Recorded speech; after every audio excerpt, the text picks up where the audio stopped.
नमस्कार दर्शकों, मैं हूं भगवती प्रसाद पुरोहित एडवोकेट और आप देख रहे हैं यूट्यूब का कानूनी ज्ञान चैनल। दर्शकों, आज बड़ा इंटरेस्टिंग विषय लेकर आया हूं क्योंकि अभी कुछ दिन पहले माननीय उच्च न्यायालय के द्वारा एक आदेश पारित किया गया है, जिसके तहत यह डायरेक्शन अर्थात ये निर्देश जारी किए गए हैं कि यदि किसी व्यक्ति की मृत्यु या उसका जन्म हुए 1 वर्ष से अधिक हो चुका है और उसका जन्म प्रमाण पत्र या उसका मृत्यु प्रमाण पत्र जारी नहीं किया गया है अर्थात नहीं बनवाया गया है, तो ऐसी स्थिति में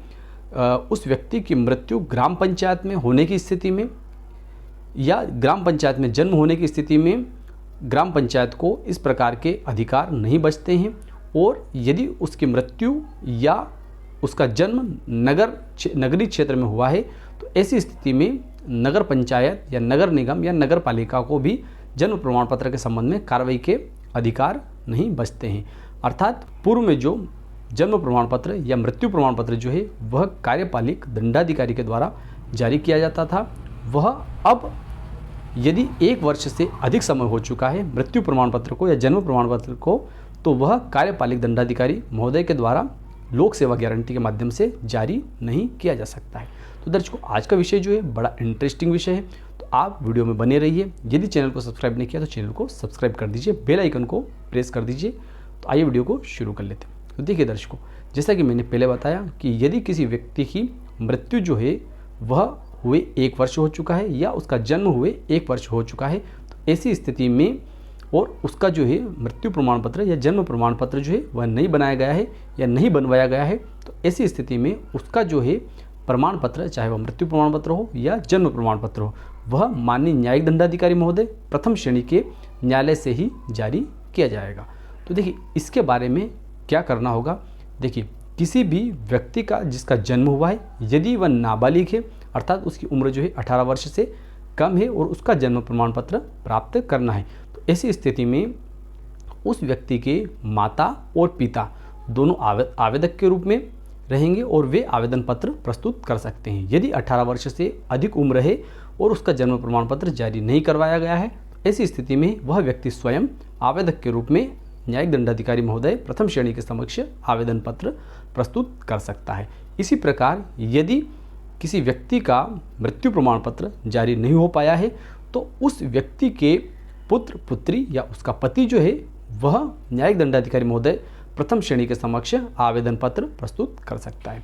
अब दर्शकों, इस बात को भी समझ लेते हैं कि यह आवेदन पत्र किस अधिनियम और किस धारा के तहत जारी किया जाएगा। तो देखिए दर्शकों, जो आवेदन पत्र प्रस्तुत किया जाएगा वह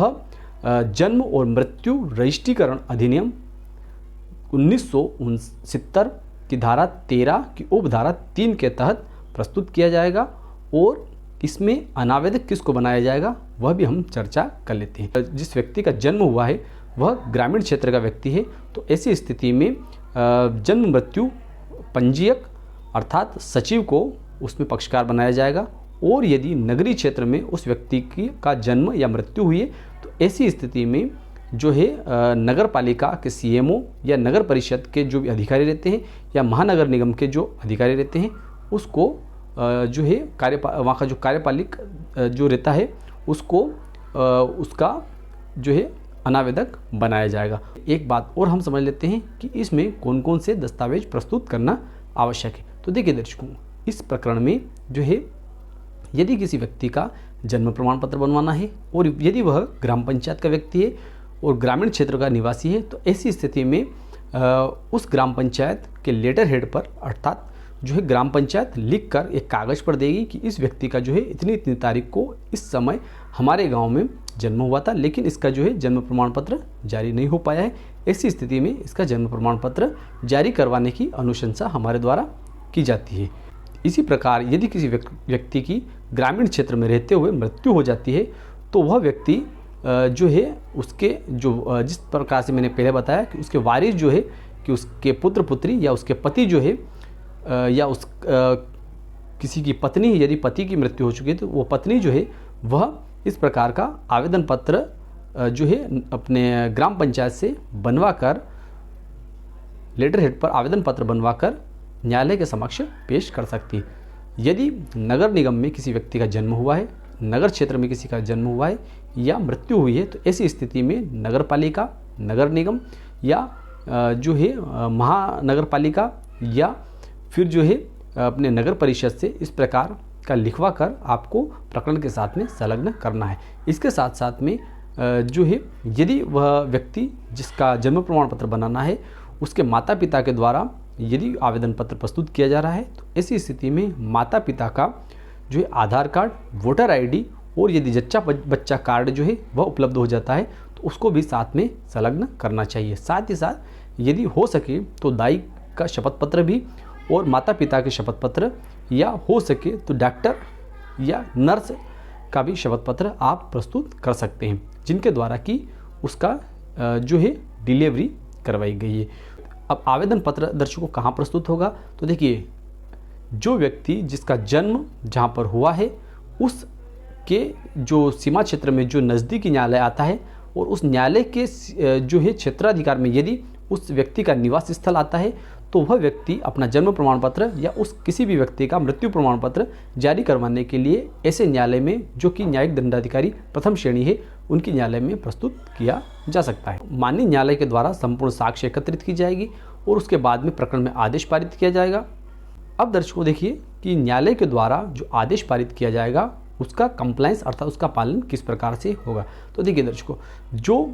माननीय न्यायालय के द्वारा आदेश पारित किया जाएगा उस आदेश में जो है यदि वह व्यक्ति जिसका जन्म या मृत्यु ग्रामीण क्षेत्र में हुई है तो वहाँ के जो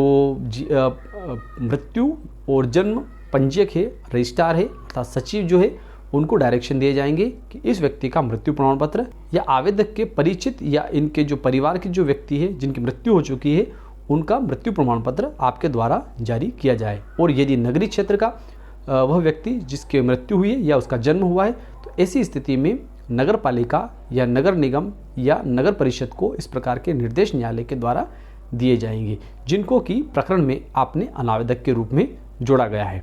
तो दर्शकों, मैं विश्वास रखता हूं कि आज की दी गई जानकारी आपको अच्छी लगी होगी। अच्छी लगी हो तो इस वीडियो को अधिक से अधिक लाइक कर दीजिए, अधिक से अधिक लोगों तक इसको शेयर कर दीजिए। फिर मिलते हैं अगले वीडियो में, तब तक के लिए जय हिंद, जय भारत।